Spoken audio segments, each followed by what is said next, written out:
Awalnya tuh ketahuannya tuh aku tuh plasenta previa, yaitu kayak plasentanya tuh kayak di bagian bawah bahkan nutupin jalan lahir gitu.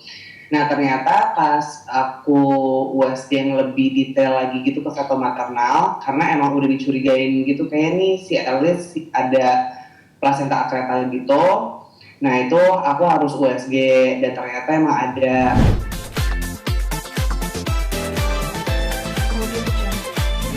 Masih proses recovery yang agak lebih lama lah gitu kan. Jadi baru bisa hari ini nih Preston, cuman thank you banget udah menyiapkan waktu untuk mau ngobrol-ngobrol. So mungkin bisa langsung aja sih kalau ada yang mau ditanya. Elis bisa, saya Eva dari video.com. Elis bisa ceritakan dong proses kemarin lahiran itu agak sedikit bermasalah. Mungkin ada apakah gerangan sampai harus transfusi darah. Terus jelasin juga berat badan bobot baby, terus gimana sekarang, namanya siapa dan artinya dari baby itu sendiri siapa. Makasih Balis. Oke. Iya, jadi emang ya jadi emang apa namanya dari beberapa bulan yang lalu itu emang sebenarnya udah ketahuan kalau aku tuh ternyata ada yang istilahnya namanya plasenta akreta. Jadi awalnya tuh ketahuannya tuh aku tuh plasenta previa, yaitu kayak plasentanya tuh kayak di bagian bawah bahkan nutupin jalan lahir gitu. Nah ternyata pas aku USG yang lebih detail lagi gitu ke fetal maternal, karena emang udah dicurigain gitu kayak nih si Elis ada plasenta akreta gitu. Nah itu aku harus USG dan ternyata emang ada. Jadi ya singkat cerita plasenta akreta itu di mana si si urat-urat plasentanya tuh masuk ke dalam rahim, bahkan dia tuh bisa kayak nempel ke organ-organ tubuh lainnya gitu, bisa ke usus atau bisa ke kantong kemih dan lain-lain gitu. Nah kalau aku nempelnya itu tuh ke kantong kemih aku gitu. Intinya semua dokter tuh selalu bilang intinya ini tuh nggak akan ketahuan sampai nanti dioperasi gitu ya, dan memang harus dioperasi, nggak bisa lahiran normal gitu.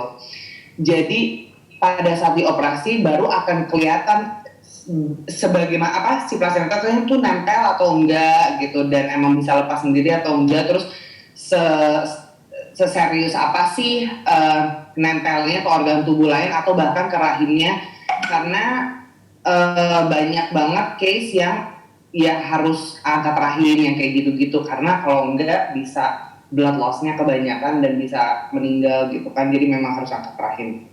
Jadi mindset aku tuh udah begitu dari beberapa bulan yang lalu. Oh berarti emang udah harus mempersiapkan diri gitu, bakal mungkin harus angkat rahim dan mungkin harus ada yang bagian-bagian organ yang mungkin kekikis gitu, karena kan plasenta itu harus keluar semua gitu, kalau enggak itu bahaya banget. Akhirnya muter ke berbagai macam dokter dan akhirnya menemukan satu dokter yang emang katanya dia experience banget gitu kan, dan akhirnya ya udah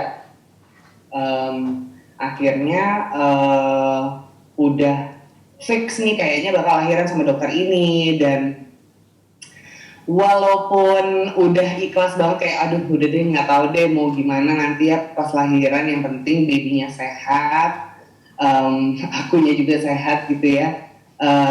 Terlepas yang lain-lain aku udah ikhlas gitu. Cuman alhamdulillah banget ternyata si dokter ini bisa nyelamatin rahim aku. Terus cuman ada bagian kantong kemih aku tuh kayak emang harus ada yang dikikis karena emang nempel banget. Dan pada saat operasi itu setelah lahiran, jadi lahiran dulu alananya baru baru operasi akunya gitu kan. Itu blood loss-nya tuh sampai 3 liter, jadi banyak banget. Dan emang itu sudah diprediksi karena biasanya kalau plasenta akreta itu bisa pendarahannya parah banget, jadi emang udah harus persiapan kantong darah dan sebagainya gitu. Nah itu tuh udah darahnya cepat banget keluarnya.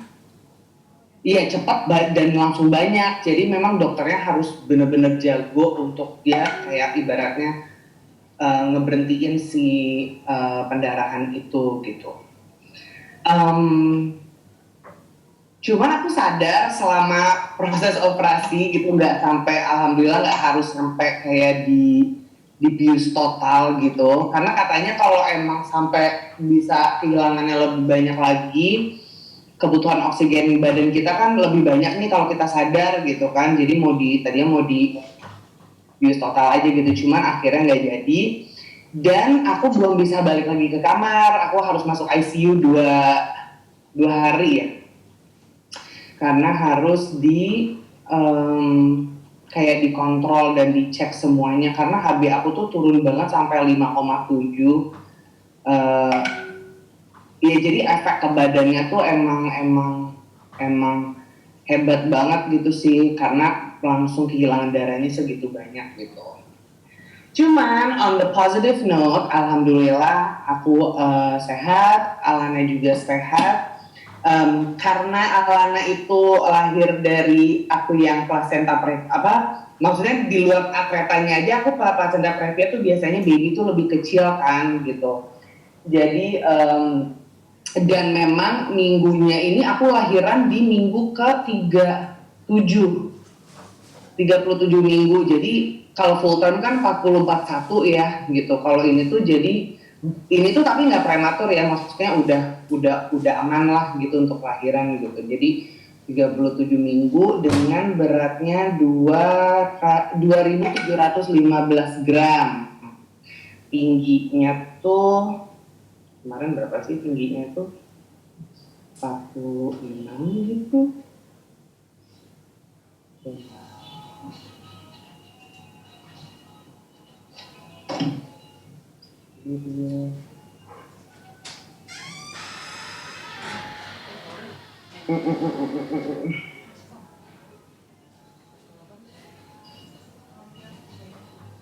Ya, 46 cm, 2.715 gram.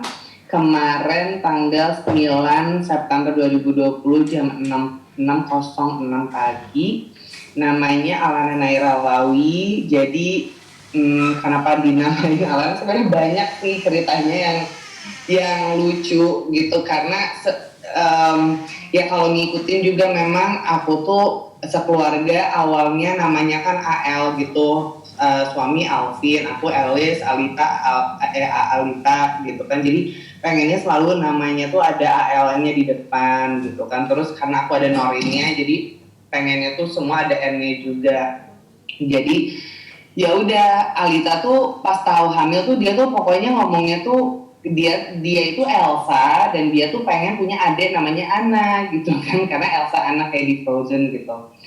Cuman kan kepikiran gitu ya, bener-bener namanya Anna gitu, enggak mungkin dibikin kayak gimana yang beda ya gitu. Terus tiba-tiba sambil searching nama nemu lah namanya Alana, kok kayaknya cantik ya. Terus pas dicek artinya juga bagus gitu, kayak a very beautiful girl yang pintar, yang senang, pokoknya yang baik hati, pokoknya artinya bagus banget lah gitu. Akhirnya yaudah kita fixin Alana gitu udah. Cuman N-nya nih kita bingung, bahkan aku tuh di lahiran tuh N-nya tuh belum fix gitu kan, belum fix gitu karena masih bingung dan masih mencari nama yang cocok gitu. Dan akhirnya pas aku di ICU hari kedua baru aku nemuin tuh, pas udah mulai agak lebih segeran kayak searching apa ya nama tengahnya gitu, karena belum ada nama tengah dan kita harus bikin akte lahir gitu kan, jadi namanya harus lengkap dong. Akhirnya nyari apa, nggak sengaja nemu Naira. Nah kalau Alita itu kan Naura, terus kok kayaknya deket ya dan lucu, dan pas dicari juga artinya bagus banget. Jadi Naira itu cewek Muslim, nama Islam lah ya gitu, yang baik hati, yang senang berbagi, yang berbakti sama orang tua. pokoknya miminya bagus dan apa pengucapannya juga jadi mirip sama kakaknya gitu. Jadi ya udah akhirnya udah menemukan namanya gitu. Panjang ya ceritanya. Kalis, Kak, Alis, Hai. Adri nih MNC. Hai. Kak, Alis agak munduran sedikit Kak. Agak munduran dikit dong. Ya. Oke. Kak Alis, aku mau nanya nih Kak, kan Kak Alis sempat kehilangan 3 liter darah Kak, terus kabarnya juga belum bisa menyusui karena itu, boleh diceritain nggak sih Kak?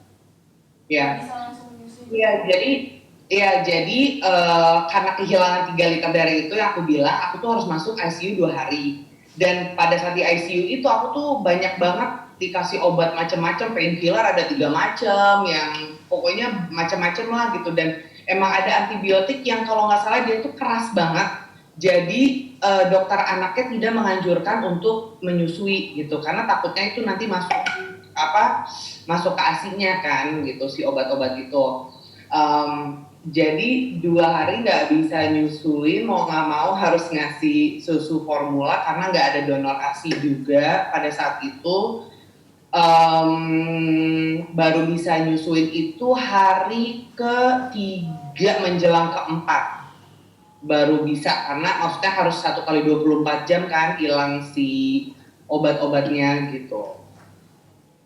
Dan emang kepisah juga akunya di ICU, terus babynya akhirnya di nursery gitu.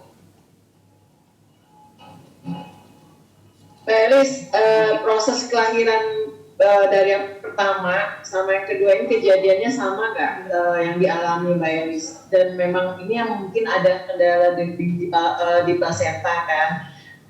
Proses kelahiran, proses yang dialami ketika hamil, ketika ada kejadian seperti ini dengan anak yang pertama sama nggak Mbak Elis? Terima kasih.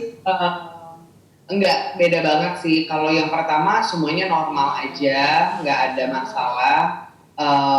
Waktu itu emang mulai Alita itu mau lahirannya normal, tapi karena ada kendala, kepalanya itu stuck di panggul dan jadinya lama banget, akhirnya sesar gitu ya. Jadi sesarnya tuh karena itu, bukan karena ada hal-hal yang lain gitu. Cuman kalau yang kedua ini benar-benar ini beda gitu, dan memang ada kondisi yang langka itu gitu, si plasenta akreta dengan plasenta previa yang nutupin full jalan lahirnya gitu. Jadi sangat berbeda. Alis, aku Esther dari Asian Parent. Aku mau nanya, kalau dokter menjelaskan nggak sih Kak penyebab kamu plasenta akreta tuh apa? Karena kalau yang aku baca kan katanya salah satu faktornya itu bisa karena operasi sesar yang pertama tuh. Apa dokter juga mengatakan hal yang sama?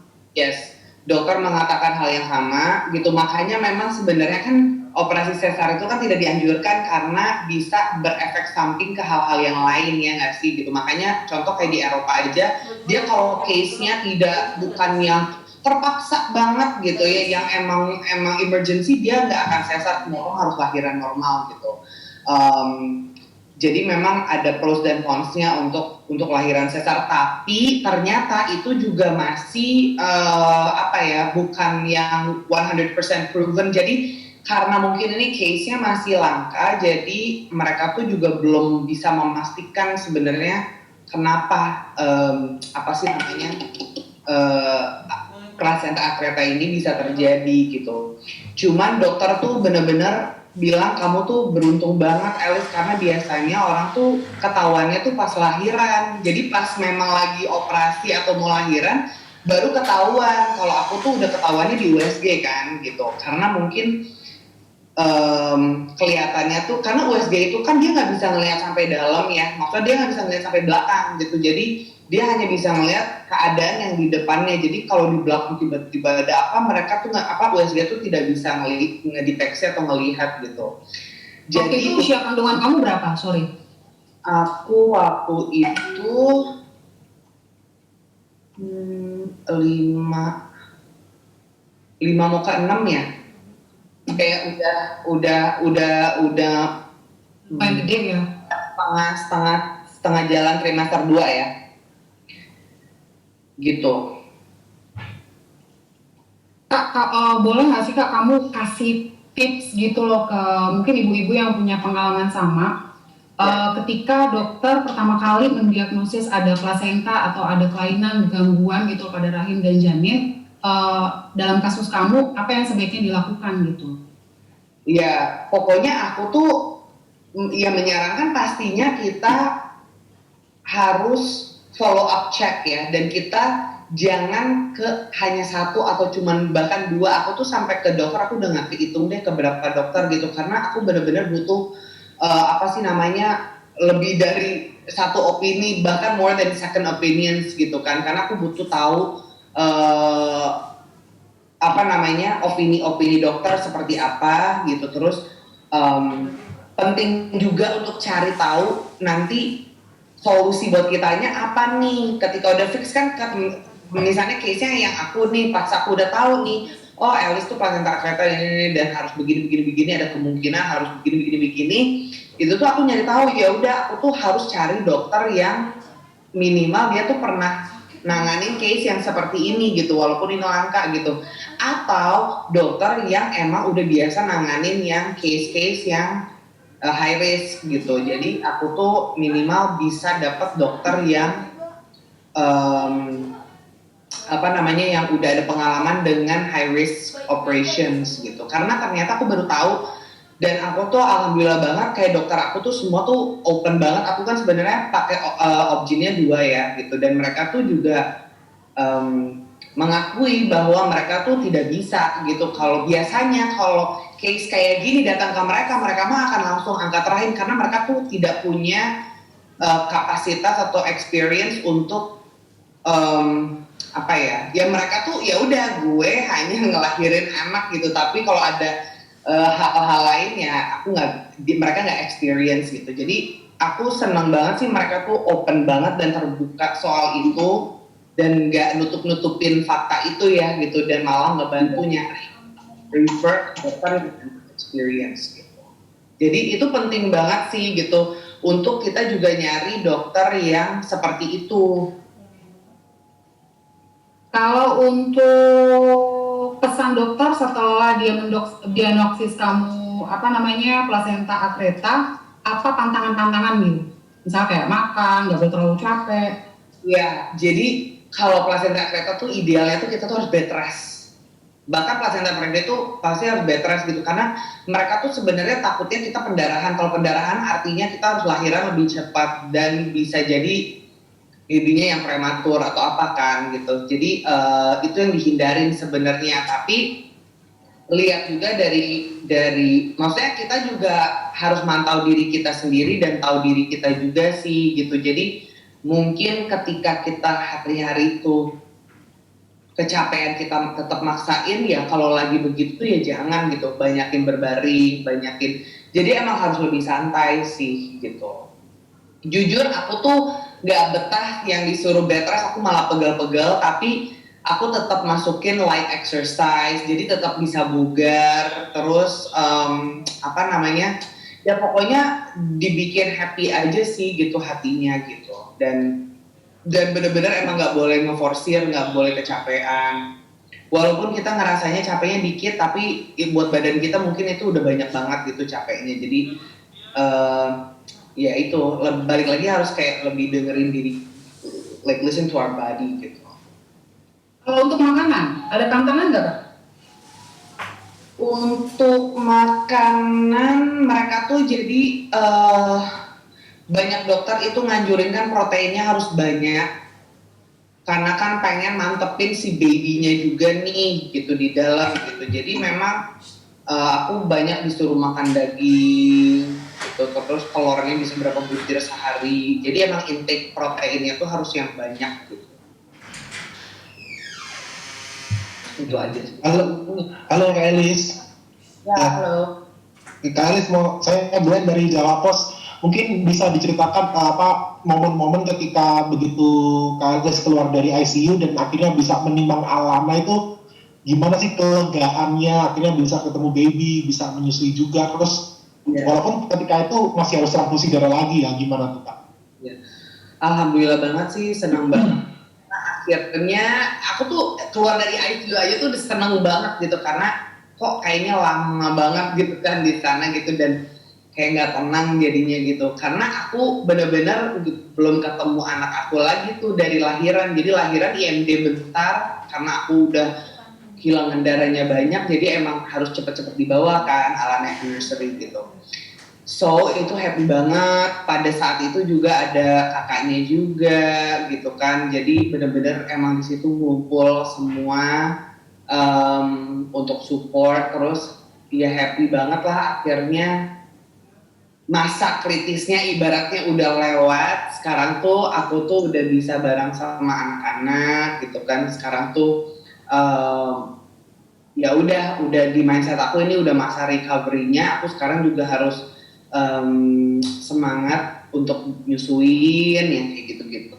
Jadi ya happy banget lah gitu.